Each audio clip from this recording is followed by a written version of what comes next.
हर हर महादेव। शिव की पूजा और मोक्ष की प्राप्ति। स्थूल, सूक्ष्म और कारण तीनों शरीरों को वश में कर लेने पर जीव का मोक्ष हो जाता है, ऐसा ज्ञानी पुरुषों का कथन है। माया चक्र के निर्माता भगवान शिव ही परम कारण है।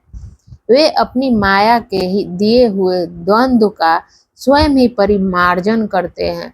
अतः शिव के द्वारा कल्पित हुआ द्वंद्व उन्हीं को समर्पित कर देना चाहिए। जो शिव की पूजा में तत्पर हो वह मौन रहे, सत्य आदि गुणों से संयुक्त हो तथा क्रिया जप तप ज्ञान और ध्यान में से एक एक का अनुष्ठान करता रहे। ऐश्वर्य, दिव्य शरीर की प्राप्ति, ज्ञान का उदय, अज्ञान का निवारण और भगवान शिव के सामीप्य का लाभ, ये क्रमशः क्रिया आदि के फल हैं। निष्काम कर्म करने से अज्ञान का निवारण हो जाने के कारण शिव भक्त पुरुष उसके यथोक्त फल को पाता है। शिव भक्त पुरुष देश काल शरीर और धन के अनुसार यथा योग्य क्रिया आदि का अनुष्ठान करे, न्यायोपार्जित उत्तम धन से निर्वाह करते हुए विद्वान पुरुष शिव के स्थान में निवास करे, जीव हिंसा आदि से रहित और अत्यंत क्लेश शून्य जीवन बिताते हुए पंचाक्षर मंत्र के जप से अभिमंत्रित अन्न और जल को सुख स्वरूप माना गया है। अथवा कहते हैं कि दरिद्र पुरुष के लिए भिक्षा से प्राप्त हुआ अन्न ज्ञान देने वाला होता है। शिव भक्त को भिक्षान्न प्राप्त हो तो वह शिव भक्तों का बढ़ाता है, शिव भक्ति को बढ़ाता है। शिव योगी पुरुष भिक्षा को शंभु सत्र कहते हैं। जिस किसी भी उपाय से जहाँ कहीं भी भूतल पर शुद्ध अन्न का भोजन करते हुए सदा मौन भाव से रहे और अपने साधन का रहस्य किसी पर प्रकट न करे, भक्तों के समक्ष ही शिव के महात्म्य को प्रकाशित करे। शिव मंत्र के रहस्यों को भगवान शिव ही जानते हैं, दूसरा कोई नहीं जानता। पार्थिव लिंग के निर्माण की रीति तथा वेद मंत्रों द्वारा उसे पूजन की विस्तृत एवं संक्षिप्त विधि का वर्णन।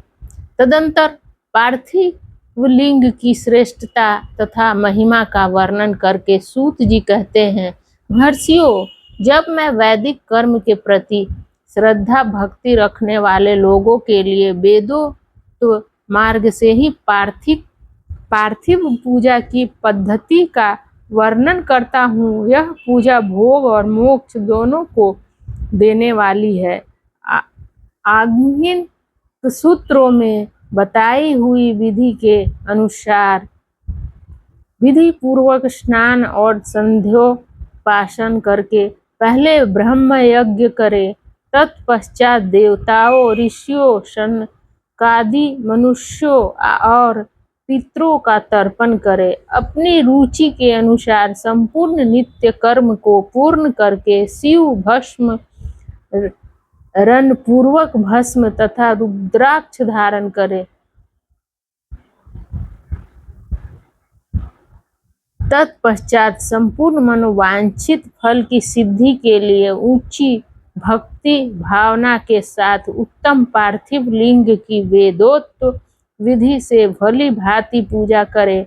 नदी या तालाब के किनारे, पर्वत पर, वन में, शिवालय में अथवा और किसी पवित्र स्थान में पार्थिव पूजा करने का विधान है।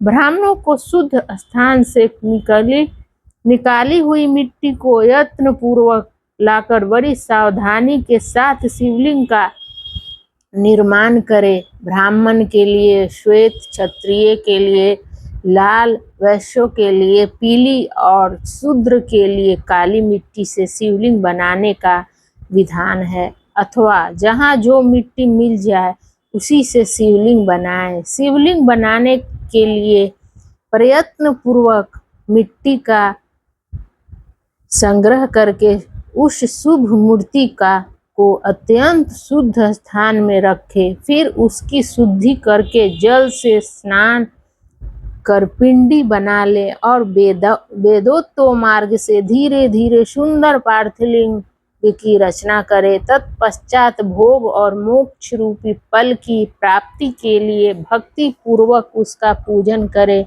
उस पार्थिव लिंग के पूजन की जो विधि है उसे मैं विधान पूर्वक बता रहा हूँ, तुम सब लोग सुनो। ओम नमः शिवाय इस मंत्र का उच्चारण करते हुए समस्त पूजन सामग्री का प्रोक्षण करे, उस पर जल छिड़के